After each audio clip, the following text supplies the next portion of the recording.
मैं शुरुआत करना चाहता हूं किस प्रकार नीट एग्जामिनेशन में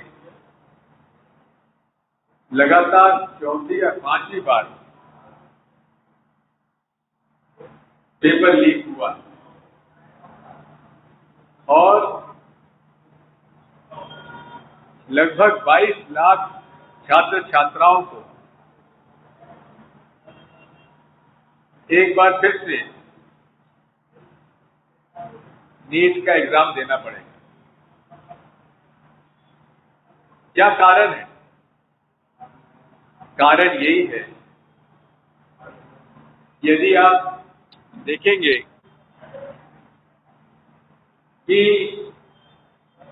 भाजपा शासित राज्यों में लगातार इस बात की शिकायतें आ रही हैं और खुलेआम व्यवसाय हो रहा है, व्यापार हो रहा है।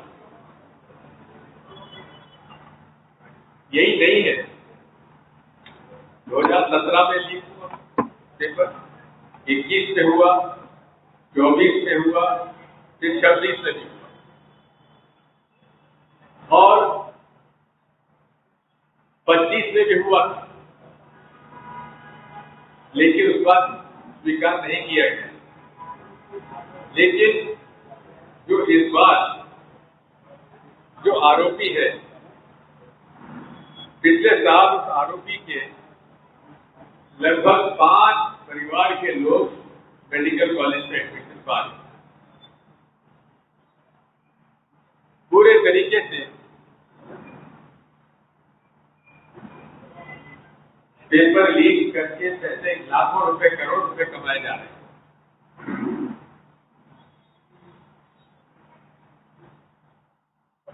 संसद की स्टैंडिंग कमेटी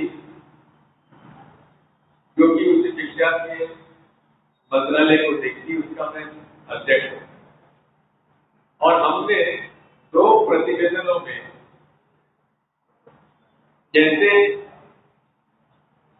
नीट एग्जामिनेशन में पारदर्शिता आ सकती उसके बारे में सुझाव दिए। लेकिन मुझे इस बात का दुख है कि उसे नेशनल टेस्टिंग एजेंसी जो संस्था नीट के एग्जाम कराती है, उसने स्वीकार तक नहीं किया और जब पत्रकारों ने धर्मेंद्र प्रधानमंत्री जी से प्रश्न किया तो उन्होंने कहा कि नहीं, स्टैंडिंग कमेटी संसद की जो है उसका कोई औचित्य नहीं है और उसमें विपक्ष के लोग भी रहते हैं। माननीय मंत्री महोदय, पक्ष और विपक्ष दोनों लोकतंत्र की बुनियाद है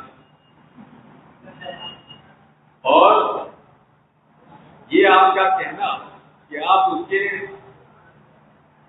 सिफारिशें इसलिए नहीं मानेंगे क्योंकि उसमें विपक्ष के लोग भी हैं, लेकिन ये भूल जाते हैं कि मेरी अध्यक्षता में जितने भी हमने रिपोर्टें दी हैं, लगभग 19-20 रिपोर्टें दी हैं,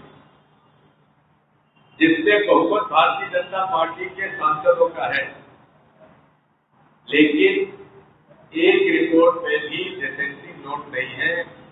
सर्वसम्मति से सारे प्रस्ताव, सारे सुझाव हमने दिए हैं। इसलिए धर्मेंद्र प्रधान जी का जो बयान है, जो विचार है, जहां उन्होंने अपमान किया है पार्लियामेंट्री स्टैंडिंग कमेटी का, हम उनकी निंदा करते हैं और उनसे इस्तीफे की मांग करते हैं और इस्तीफा नहीं देते हैं तो प्रधानमंत्री जी नरेंद्र मोदी जी, यदि संसद को आप मान्यता देते हैं, संसद की समिति को मान्यता देते हैं, तो आपको उन्हें तत्काल बर्खास्त कर देना चाहिए।